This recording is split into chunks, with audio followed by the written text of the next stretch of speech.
कमी बताई और जो इम्प्रूवमेंट के लिए कहा वो मैंने उस पर काम किया, उसको इम्प्रूव किया और फाइनली फिर मैंने 2022 में असिस्टेंट डायरेक्टर एजुकेशन का और 2024 में डिप्टी कलेक्टर का पद जो है प्राप्त किया। मेरे पास निश्चित समय भी नहीं था कि मैं इतने बजे से इतने बजे तक फ्री रहूँगा। कभी लॉ एंड ऑर्डर ड्यूटी भी लगती थी तो दिन रात कुछ भी कभी भी जाना पड़ता था। तो मैं फ्लेक्सिबिलिटी रखी कि जब भी मुझे समय मिलेगा, चाहे वो दिन का हो, सुबह का हो, शाम का हो, रात का हो, मैं उस समय फोकस होकर पढ़ूंगा और 1 या 2 बार में ही ऐसा पढ़ूंगा कि मुझे 3 से 4 बार पढ़ने जितना उसका आउटकम हो।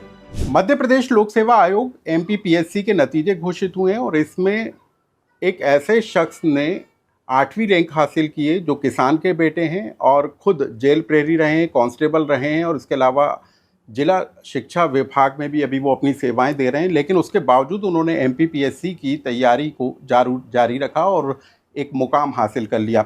सेल्फ स्टडी करते हुए कैसे ये मुकाम हासिल किया और कैसे सफलता हासिल की, इस पर हम बातचीत करेंगे गिरिराज परिहार जी से, जिन्होंने MPPSC के नतीजों में 8वीं रैंक हासिल कर डिप्टी कलेक्टर का पद हासिल किया है और कैसे उन्होंने अपनी मेहनत के बूते पर ये सफलता हासिल की। इस पर हम गिरिराज परिहार जी से बात करेंगे। हमारे साथ गिरिराज जी,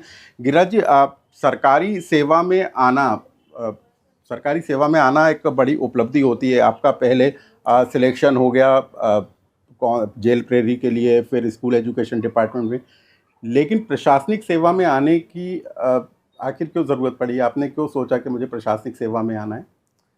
प्रशासनिक सेवा में मेरा हमेशा से, जब मैं स्कूलिंग में था, तैयारी कर रहा था, उस समय से ही मेरा एक जो लक्ष्य था वो प्रशासनिक सेवा था।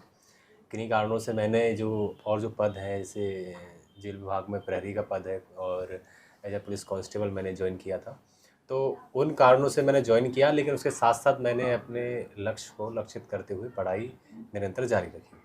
तो जब मेरा लक्ष्य था तो जब तक वो पूरा नहीं हो जाता है तब तक मैंने सोचा मैं तैयारी जारी रखूँगा। लेकिन बड़ा मुश्किल होता है कि पुलिस सेवा में आने के बाद या स्कूल शिक्षा विभाग सेवा में आने के बाद सेल्फ स्टडी को जारी रखना, ये आपके लिए एक बड़ा टास्क नहीं था? निश्चित तौर पर बहुत बड़ा टास्क था, क्योंकि पुलिस जैसी नौकरी में आने के बाद भी, और मैं पुलिस के नहीं, किसी भी आप विभाग में काम कर रहे हैं तो उस विभाग में काम करने के बाद आपको एक निश्चित समय वहाँ देना ही होता है।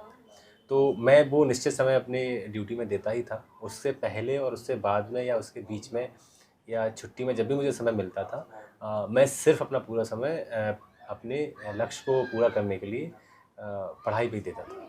लेकिन कहा जाता है कि MPPSC हो, UPSC हो, उसके लिए सेल्फ स्टडी काफ़ी नहीं होती है। उसके लिए आपको अलग अलग तरह से कोचिंगों में तैयारी करना पड़ती है। तो आपने सरकारी सेवा में रहते हुए कैसे इस पूरे सफलता को हासिल किया, यानी किस तरीके से तैयारियां की? तैयारी के लिए निश्चित तौर पर यदि आप एकदम फ्रेशर हैं तो आपको मार्गदर्शन की बहुत आवश्यकता होती है। मैंने कोचिंग कभी ज्वाइन नहीं की, लेकिन मेरे जो साथी तैयारी करने वाले थे, जो मेरे सीनियर्स थे, DIAS विकास सर थे, मेरे वो एक तरीके मार्गदर्शक हैं। तो जब जब मुझे ऐसा लगता था कि मेरी कमी रह रही है, जैसे मेरा 2020 और 2021 में इंटरव्यू के बाद फाइनल जो रिज़ल्ट आया था उसमें मेरा नाम नहीं आया, तो मुझे पता चला कि मेरी कमी रही है, इसलिए मेरा नाम नहीं आया है। तो उसके लिए मैंने अपने दोस्तों से, सर से एवेल्यूशन करवाया, अपनी कॉपी दिखाई, आंसर राइटिंग दिखाया। तो उन्होंने जो मुझे कमी बताई और जो इम्प्रूवमेंट के लिए कहा वो मैंने उस पर काम किया, उसको इम्प्रूव किया और फाइनली फिर मैंने 2022 में असिस्टेंट डायरेक्टर एजुकेशन का और 2024 में डिप्टी कलेक्टर का पद जो है प्राप्त किया।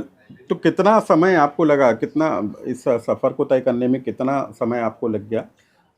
मैंने जब कोविड के दौरान लॉकडाउन लगा था तो लगभग 2020 से मैंने तैयारी स्टार्ट की थी। 2020 से मैंने उसको प्लान किया और 2020 में करने के बाद ये निरंतर जारी रहा। और जो पिछले 5 साल, यदि अब ज्वाइनिंग को छोड़ दें, 2022 में हुआ है, 2025 में जो ज्वाइनिंग हुई है, तो लगभग 4 साल मैंने इन्वेस्ट किए हैं और 4 सालों तो इन्वेस्टमेंट का परिणाम मुझे सकारात्मक मिला है। कैसे फोकस करते थे आप, यानी किस तरीके से तैयारी करते थे? फोकस का मेरा रहता था टू द सिलेबस पढ़ना है, और बिल्कुल मैं बहुत कम पढ़ता था। मतलब निश्चित तौर पर लोग कहते हैं कि बहुत पढ़ना पड़ता है। मेरी जो स्ट्रेटजी थी कि जो टू द पॉइंट पिछले वर्षों के प्रश्न पत्र को देखना और जो सिलेबस में लिखा हुआ है उसको पढ़ना। मैं बहुत कम पढ़ता था, 1 या 2 बार ही पढ़ता था, लेकिन ज़्यादा रिवीजन की आवश्यकता होती है। समय के अभाव के कारण मैं 1-2 बार ही पढ़ पाता था। तो चूँकि मुझे पता था कि मैं अधिक समय नहीं दे पाऊँगा, इसलिए मुझे 1 या 2 बार में ही उतनी अच्छे से पढ़ना है जितना कि लोग 4 से 5 बार में पढ़ पाते हैं। और मुझे ये भी पता था कि मेरा कंपटीशन उन लोगों से है जो कि दिन भर सुबह 7 से लेकर 10 तक लाइब्रेरी में बैठकर पूरा फोकस के साथ पढ़ाई करते हैं, आंसर राइटिंग करते हैं। क्योंकि मैं लाइब्रेरी नहीं जा सकता था, मेरे पास समय नहीं था, मेरे पास निश्चित समय भी नहीं था कि मैं इतने बजे से इतने बजे तक फ्री रहूँ। कभी लॉ एंड ऑर्डर ड्यूटी भी लगती थी तो दिन रात कुछ भी कभी भी जाना पड़ता था। तो मैं फ्लेक्सिबिलिटी रखी कि जब भी मुझे समय मिलेगा, चाहे वो दिन का हो, सुबह का हो, शाम का हो, रात का हो, मैं उस समय फोकस होकर पढ़ूंगा और 1 या 2 बार मैं ही ऐसा पढ़ूंगा कि मुझे 3 से 4 बार पढ़ने जितना उसका आउटकम हो। तो मेरा फोकस इस पे रहता था। मैं मेंटली और फिजिकली फिट रहता था, मैं फिजिकली टाइम देता था जिससे मैं स्वस्थ रहूं और शरीर स्वस्थ रहता था। मैं मेडिटेशन करता था जिससे कि मेरा मन स्वस्थ रहे, फोकस बना रहे और मैं धैर्य को ना खो। आपने कहा आप लॉ एंड ऑर्डर में भी ड्यूटी करते थे, क्योंकि पुलिस में आपने अपनी सेवाएं दी, तो मुश्किल नहीं हो जाता था कि उसमें से समय निकाल कर फिर स्टडी करना? निश्चित तौर पर मुश्किल होता था, चूँकि जैसे अब मोबाइल का हम यूज़ करते हैं तो मोबाइल का यूज़ भी आप पढ़ाई के लिए बिल्कुल कर सकते हैं।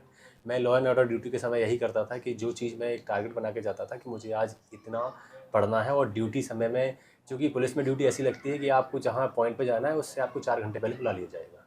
तो 4 घंटे पहले बुला बुला के आप कंट्रोल रूम में बैठेंगे या जो भी प्रोसेस रहती है वो भी ज़रूरी है, क्योंकि सबको इकट्ठे बुलाना वो एक मुश्किल काम होता है। तो जब सब लोग इकट्ठे होते हैं या बैठे रहते हैं या जो भी काम उस मुझे समय मिलता था उस बीच में, मैं मोबाइल से उस चीज़ को, मैं अपने लक्ष्य को, जो टारगेट मेरा डेली का रहता था, उसको पूरा करने का प्रयास करता था। कोई इन्वायरमेंट आपको लगता है कि इन्वायरमेंट भी होना चाहिए, यानी उस तरीके का माहौल, क्योंकि आप तो खुद ड्यूटी करते थे, तो उस तरीके का माहौल मिल पाता था क्या, कैसे? हाँ, नहीं बिल्कुल बहुत अच्छा प्रश्न है आपका। माहौल पढ़ाई के लिए बहुत ज़रूरी होता है, मैं इससे सहमत हूँ, लेकिन जब हमें पता है कि हम उस माहौल तक मुझे कैसे भी प्राप्त नहीं हो सकता था, क्योंकि नौकरी करते समय मैं वो 100% जो पढ़ाई का माहौल है, लाइब्रेरी का माहौल है और एक अच्छा माहौल है वो जो कि होना चाहिए, वो मुझे नहीं मिल सकता है। तो फिर मैं उसको छोड़ के मैं सिर्फ इस पे ध्यान देता था कि मुझे माहौल तो मुझे नहीं मिल पाएगा, लेकिन उसके बराबर आउटकम मुझे देना ही है किसी भी करके।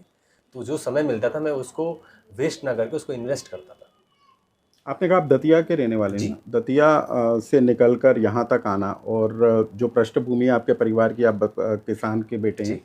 तो क्या परिवार से कोई ऐसा सरकारी सेवा में था कि आपको क्यों प्रशासनिक सेवा में आना था? किसी ने नहीं, ऐसे आपको प्रेरित किया हो? मेरे फैमिली में कोई भी शासकीय सेवा में नहीं रहा है और मेरे पिताजी मतलब औपचारिक शिक्षा भी उन्होंने प्राप्त नहीं की है। और गांव में, मैं सीतापुर गांव का नाम है मेरे, तो वहाँ निवास करता था और एक सामान्य पृष्ठभूमि या कहें जो गांव की एक पृष्ठभूमि रहती थी, वहाँ से बिलोंग करता हूँ। मुझे जब मैं स्कूल जाता था तो स्कूल जाते समय मैं पढ़ने में मैं अच्छा था स्कूल टाइम से, तो वहीं मुझे मेरे टीचर्स जो थे वो मुझे मोटिवेट करते थे कि तुम कुछ बहुत आगे तक जा सकते हो। और एक अच्छी चीज़ ये रही, लोग कहते हैं कि मोबाइल से आके नुकसान होता है, लेकिन जब 2014 में मैं 12th पास आउट हुआ, मैंने मोबाइल ख़रीदा, एंड्रॉयड फ़ोन ख़रीदा, तो स्मार्टफ़ोन का मैंने एक सही दिशा में प्रयोग किया, ये जानकारी इकट्ठी करने के लिए कि मैं वहाँ तक, उस पद तक कैसे पहुँच सकता हूँ, जो कि गाँव में अमूमन लोगों को नहीं पता रहती है कि आप पीएससी या यूपीएससी के बारे में जानकारी किसी को नहीं रहती है। तो मैंने मोबाइल का उस दिशा में प्रयोग किया और चूँकि मेरे लिए प्राथमिकता थी कि मैं कोई ना कोई रोज़गार प्राप्त करूँ, इसलिए मैंने निरंतर जो जेल प्रहरी का पद और पुलिस का पद प्राप्त किया। एक जीवन में और पारिवारिक, सामाजिक और आर्थिक स्थिरता प्राप्त करने के बाद मैंने उसके समानांतर इस तैयारी को जारी रखा। समय ज़रूर लगा है, पर कंटिन्यू यदि करते हैं मेहनत तो सफलता मिलती है। अब क्या, यदि आप प्रशासनिक सेवा में आते हैं तो कोई आपने तय किया है कि कुछ इस तरीके से आप काम करेंगे जिनको आपने फेस किया हो, क्योंकि आप एक छोटे से कस्बे से निकल कर आए? मेरा जैसा, यदि मैं एक गांव से निकल के आया हूँ, वहाँ सबसे ज़रूरी चीज़ है कि वहाँ पर पढ़ाई का और इस चीज़ की जानकारी का बहुत अभाव है। यदि यदि मैं इस दिशा में कुछ काम कर पाया कि मुझे अवसर मिलता है तो मैं ज़रूर करूँगा कि हर व्यक्ति को, हर बच्चे को स्कूल में इस चीज़ के बारे में बताया जाए कि आप ये कर सकते हैं। उनके पास एक्चुअली रास्ते ही नहीं होते, उन्हें रास्ता पता ही नहीं होता है। टैलेंट होता है लेकिन उनके पास रास्ते नहीं होते हैं, तो वो समय निकल जाता है। तो मैं चाहूँगा कि अभी मैं एजुकेशन डिपार्टमेंट में हूँ और सबसे जो बेसिक है, नींव होती है, वो विद्यालय होता है। तो हालांकि मैंने अभी 2-3 महीने काम किया है, अभी मैं ट्रेनिंग पर हूँ, तो मैं ये चाहूँगा कि उस स्तर पर वो काम किया जाए कि उनको, बच्चों को प्रेरित किया जाए और उनको रास्ते बताया जाए, जिससे कि वो आगे चल के अपने लिए रास्ते स्वयं खोज सकें। अच्छा, आपने 8वीं रैंक हासिल की, कितने में से कितने अंक हासिल किए, और क्या लगता था आपको कि और इससे बेहतर हो सकता था क्या? मैंने इस बार का मेंस जो 2024 का था उसमें मैंने काफ़ी मेहनत की थी और मुझे ये अपेक्षित परिणाम है मेरा, मुझे इसकी अपेक्षा थी कि मेरा अच्छी मार्किंग रहेगी, और निश्चित तौर पर रही भी। तो जितना मुझे लगा, हाँ, मुझे इंटरव्यू में थोड़ा और अपेक्षा थी कि मुझे इंटरव्यू में कुछ ज़्यादा मार्क्स मिलने चाहिए थे, कम मिले हैं। क्या कुछ इंटरव्यू में ऐसा पूछा गया जो आपके लिए लगा कि हाँ बिल्कुल आपके जीवन पे सही बैठता है? इंटरव्यू में चूँकि जो प्रश्न होते हैं वो अनपेक्षित होते हैं, हम उनका अनुमान नहीं लगा सकते हैं। तो बहुत सारे क्वेश्चन थे, कुछ फैक्चुअल क्वेश्चंस पूछे गए थे, कुछ रैंडमली आपके सेंस ऑफ ह्यूमर को समझने के लिए क्वेश्चन पूछे थे। मैं एजुकेशन डिपार्टमेंट में 2-3 महीने काम कर चुका हूँ, तो एजुकेशन डिपार्टमेंट और 8 साल मुझे पुलिस डिपार्टमेंट में हुए, तो दोनों डिपार्टमेंट से उन्होंने प्रश्न पूछे थे। कोई ऐसा प्रश्न जो आपकी सेवा को प्रभावित करता हो या आपके जीवन पहलू को? काफ़ी क्वेश्चन थे जीवन से, ज़्यादातर क्वेश्चन तो फैक्चुअल ही थे कि आप शिक्षा व्यवस्था में जो भी नई शिक्षा नीति आई है उसके प्रावधान क्या है, आप उनको कैसे लागू कर रहे हैं, क्या लागू हो चुका है, क्या नहीं हुआ है, इस प्रकार के प्रश्न थे। क्षमा चाहूँगा।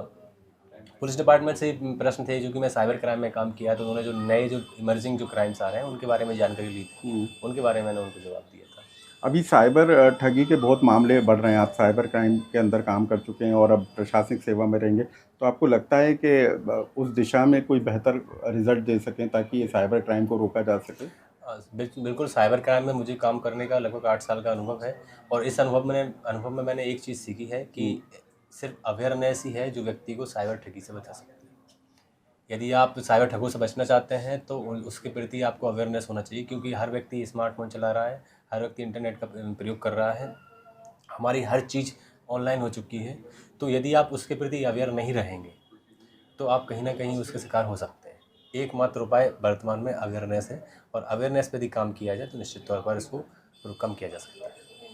चलिए, आपको बहुत सारी बधाई आपका चयन होने को लेकर। Thank you. तो ये हैं गिरिराज परिहार, जिन्होंने एमपीपीएससी के नतीजों में 8वीं रैंक हासिल की और डिप्टी कलेक्टर पद के लिए इनका सिलेक्शन हुआ है। लेकिन किसान की पृष्ठभूमि से निकलकर पुलिस आरक्षक और स्कूल शिक्षा विभाग से निकलकर डिप्टी कलेक्टर तक का सफ़र उन्होंने सेल्फ स्टडी के तौर पर तय किया है, और अब उनकी कोशिश इस बात को लेकर होगी कि वो बेहतर प्रशासनिक अफसर बनकर लोगों के जो सपने हैं उनको पूरा कर सकें। लोकमत के लिए भोपाल से अनुराग श्रीवास्तव के लिए।